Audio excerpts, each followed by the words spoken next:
Welcome to The Explainer.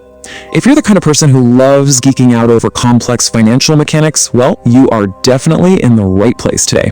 We're going to objectively unpack a very specific, highly structured macroeconomic argument laid out by Brian, he's a CPA, which brings us to this stark perspective right from the source text. The government is officially addicted to overspending.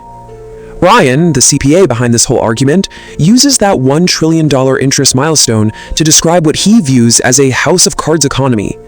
The core assertion here is that to maintain this astronomical level of spending, the system fundamentally relies on everyday citizen savings to stay afloat. Now remember, we aren't here to validate or debunk this specific economic stance today. What we are doing is mapping out exactly how the author claims this mechanism actually works in practice. Section 1. The refinancing cliff. Let's look at the debt cycle. So what exactly does this jargon mean?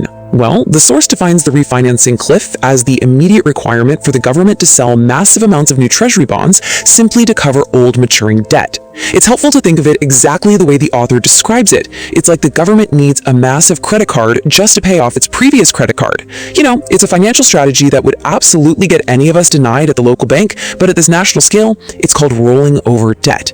It's this continuous, never-ending cycle. And as that mountain of debt grows, the sheer volume of new buyers needed to purchase those treasury bonds becomes an enormous logistical hurdle.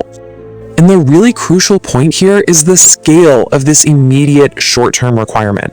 The sources point out that for this year alone, the government is staring down an $11 trillion refinancing problem.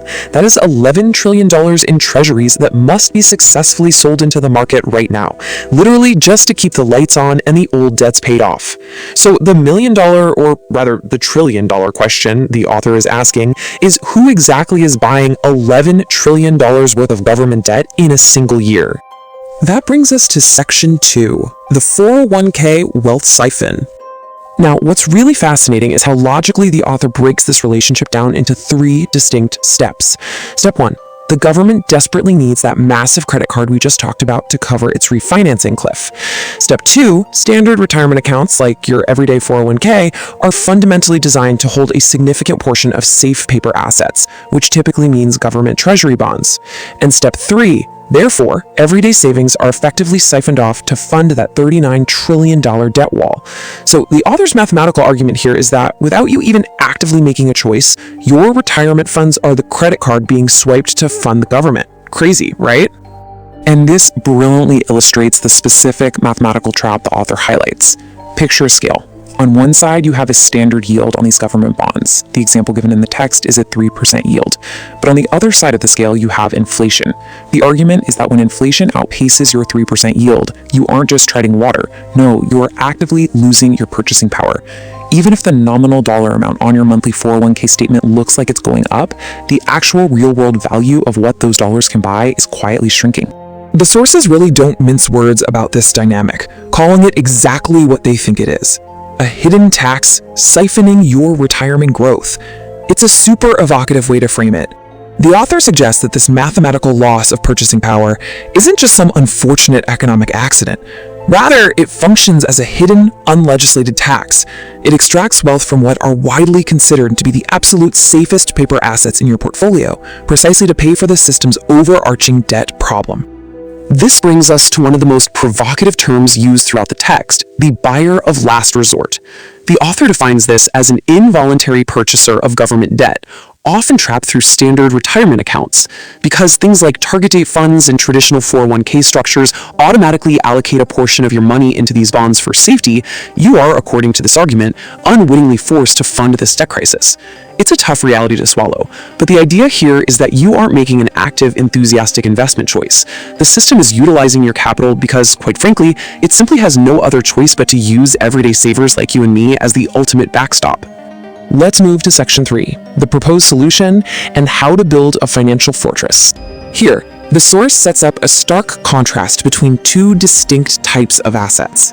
On one side, you have your traditional, safe paper assets, like those treasuries sitting in your 401k. The vulnerability here, as vehemently argued by the author, is that the government can simply print more currency to manage its overwhelming debt. And that, in turn, fuels the exact inflation that destroys your purchasing power. On the flip side, the author advocates for building a financial fortress using assets they explicitly cannot print. The specific example championed in the text: physical gold. The argument is that tangible, physical assets operate entirely outside the printing press, thereby protecting your wealth from that hidden tax of inflation. The author's final message to the reader is a clear, mathematical call to action. Keep the math in your favor. Brian concludes his argument by really encouraging everyday investors not to let this systemic interest trap stall their personal wealth. His ultimate pitch is for viewers to subscribe to his Hidden Tax series so they can learn more about implementing these specific defensive strategies. It's a direct appeal to take back control of the mathematical realities he just spent the entire text outlining for us. Which leaves us with this final, really profound question, drawn directly from the core of the source's argument. Is your safe retirement actually the involuntary buyer for a $39 trillion debt wall? Whether you fully agree with the author's macroeconomic conclusions or you view the safety of treasury bonds totally differently, this explainer highlights a fascinating, rigorously structured perspective on how national debt and personal savings might be deeply intertwined.